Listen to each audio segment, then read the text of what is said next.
Ladies and gentlemen, welcome back to the channel, and what an insane day this has been so far. We just wrapped up our One Life Challenge for the original Borderlands game. The VOD for that should be going up on the channel here very soon, but right before we started streaming it, an absolute bombshell was dropped on us over on Twitter because the official Borderlands Twitter account accidentally tweeted out the release date of Borderlands 3.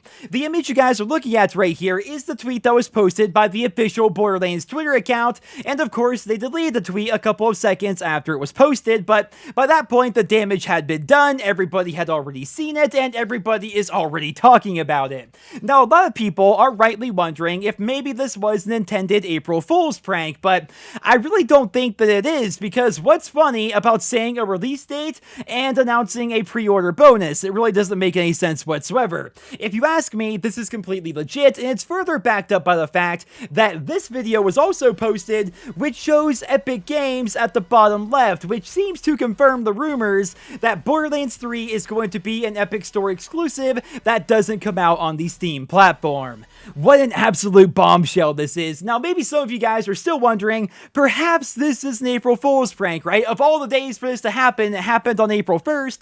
Well, take a look at Randy Pitchford's tweets here. These were tweets that were made right after the leak was removed, and he's definitely doing a lot of damage control right now because he knows the community wants the game to come out on Steam. They know we don't want it to come out on the Epic Store platform, and he's basically saying, look, it's out of his hands, right? Gearbox does not control this stuff. 2K is the publisher, and they pretty much control everything on the business end, much in the same way that Activision controls pretty much all the business moves that are made in the Call of Duty franchise. Now, for me personally, when you see those tweets from Randy Pitchford, it pretty much confirms that everything we saw today was legitimate, and man, again, what a freaking bombshell this is. I'm still getting the game, of course, but I'm really disappointed that the game won't be coming out to Steam. I'm so freaking tired of all these third-party clients because publishers just want to be the new Steam, but they're never going to be Steam. We already like Steam. Why does every publisher try to be the new Steam, essentially, or release their game on some really goofy platform? For me personally, Steam and Battle.net are the only two clients that I want. I don't want Epic, I don't want Origin, I don't want Bethesda.net or anything like that.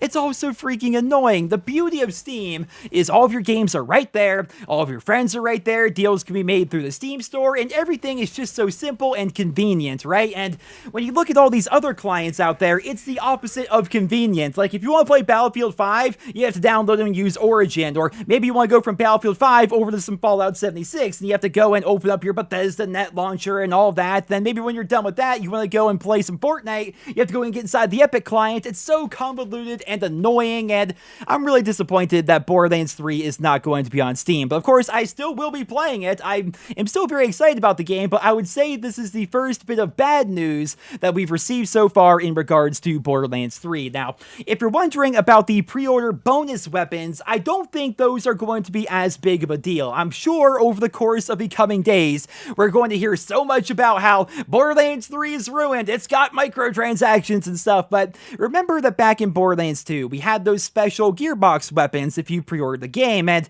they really didn't amount to anything. They were like these white or maybe green quality weapons that you got at the very beginning of the game. They had a fancy look to them as was a Gearbox logo, and they were useless by level 3. Like, that was the extent of it, right? I imagine what we're looking at here with the leak is probably going to be an extension of that. We're probably going to have some fancy gold weapons at the very beginning of the game if you pre-order, but of course, time will tell. I will keep you guys posted as we learn more, but I don't imagine that this pre-order bonus is going to really be that big of a deal. But then again, we also have the release date, which is pretty interesting. I mean, September 13th is a good time to release. It's right before the fourth quarter, right before that big rush of games in October, November, and December, so that's a good release date. But at the same time, I really wish they would have chose to just make it so the game comes out in midsummer. Like, a July release date would be fantastic in my opinion, but September 13th is also pretty good. It gives us about 6 months, give or take, between the release of the Borderlands 1 remaster and Borderlands 3, which is definitely a lot of time. So I'm interested to see, man. I'm interested to see how things are going to play out from here, because Gearbox, they have to pick their moves moves now. Now this leak has actually happened, and now that we know about it and everybody's talking about it, it's going to be interesting to see how they're going to pick their moves going forward, like what they're going to be talking about, how they're going to handle things, and I'll keep you guys posted as we learn more, as always. But man, what a bombshell bit of news we got today. Release date, pre-order bonuses, Epic Store exclusive, definitely some interesting news, and once again, I will keep you guys posted with more details as they become available, and expect more videos coming out on April 3rd. Of course, that's when the remaster of the original game comes out, as well as the UHD upgrade for Borderlands 2 and the pre-sequel, as well as some new Borderlands 3 news. Definitely a lot of information is going to be coming out that day, and again, I'm really interested to see how Gearbox is going to handle things going forward. But ladies and gentlemen, that's all I have for you guys here in this video. I hope you enjoyed it. If you did, please drop me a rating, leave your thoughts and feedback down there in the comments, and I hope you guys all have a wonderful day.